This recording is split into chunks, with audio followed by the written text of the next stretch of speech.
À 3 semaines du premier tour des élections cantonales, le Parti socialiste a organisé une grande réunion de famille avec notamment tous les ténors locaux au Ciné Cristal de Saint-Benoît, ville elle-même socialiste. Les différents objectifs ont été présentés, mais également les 19 candidats répartis sur les 25 cantons renouvelables de l'île. Saint-Joseph 1, Harry Bussard et Raymond de Vienne. Saint-Joseph 2, Axel Vienne, Marie-André Lejoyeux. Un toit, un emploi, un avenir est le slogan de cette campagne. Ainsi d'ailleurs est organisé le show socialiste, présentation par thématique, des bilans et des objectifs dans telle ou telle matière. Pas d'avenir sans un toit. Mais comment on y doit faire pour garantir à tous un logement dans une île où la démographie, ça t'y connaît, y galope. Et quel logement on y doit proposer? Comment composer à la fois avec les besoins croissants de la population et avec notre situation d'insulaire, confinés que nous sommes et entourés de l'océan. Nous nana, l'océan autour de nous en effet. Nous nana la montagne et les remparts au cœur de notre territoire. Et nous nana des terres à préserver pour notre agriculture, une économie à développer, une population à loger sur le tiers qui reste. Alors, mi veut dire azote. Dans les socialistes, la dit nana, les socialistes des champs et le socialiste des villes. Et moi, mi peut dire azote, dans chaque commune, nana un bout de ville et nana des champs. Et donc, nana un pied urbain et un pied rural. Le constat est désastreux. 120 000 personnes de plus de 15 ans sont à La Réunion en situation d'illettrisme. 2 fois plus que la moyenne nationale. Le taux de sortie sans qualification du système scolaire est 2 fois plus élevé à La Réunion qu'en métropole. Le chômage a progressé de plus de 12% à La Réunion contre 4% en métropole. Un jeune sur 2 est au chômage. Sur le nombre de jeunes au chômage, 55% sont sans diplôme, 27% sont bacheliers, 15% sont diplômés du supérieur. Ces chiffres sont clairs. Plus on est diplômé, plus on a des chances d'avoir un emploi. L'école a un rôle capital à jouer dans l'avenir de nos jeunes. C'est une évidence pour nous tous.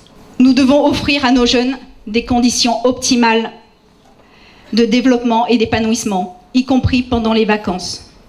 Le Parti socialiste propose que le Conseil général soutienne les communes qui s'engagent dans un projet éducatif global pour la maternelle et l'élémentaire.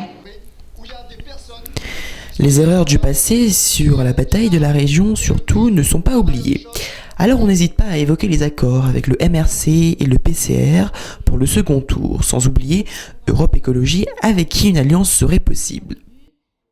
Nous avons besoin demain pour diriger des alliés. Nous serons amenés demain, et nous le faisons déjà aujourd'hui au département, nous sommes alliés au PCR, et c'est vrai que c'est notre partenaire naturel, nos cousins. Donc il faut que, encore une fois, passer sur ces petites divergences, parce que demain, si on veut vraiment croiser le fer avec la droite, si on ne veut plus que cette politique qui nous fait tant mal ne s'applique plus, il faudrait qu'on arrive effectivement à gagner. Et sans eux, nous ne pourrons pas gagner. Le parti n'hésite pas à donner un enjeu national à ces élections en rappelant que les conseillers généraux sont aussi de grands électeurs. Nana, 170 postes sur 340 et quelques qui sont remis en jeu. La moitié. Et quand on connaît qu'aux élections au conseil municipal en 2008, les grands électeurs ont été en grande partie élus tout ça, parmi les socialistes et les gens du camp du progrès.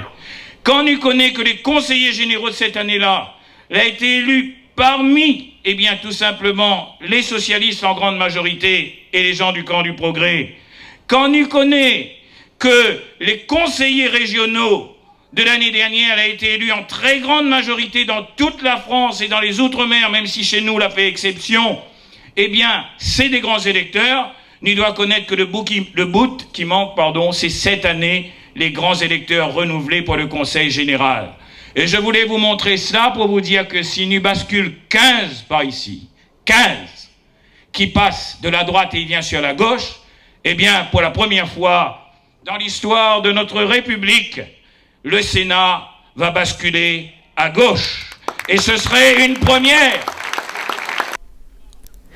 La majorité présidée par Nassima Dindar va-t-elle rester à gauche? C'est le souhait en tout cas des socialistes qui regardent l'avenir avec une rose à la main et qui ont enfin lancé dans cette salle de 300 places leur campagne pour les élections cantonales.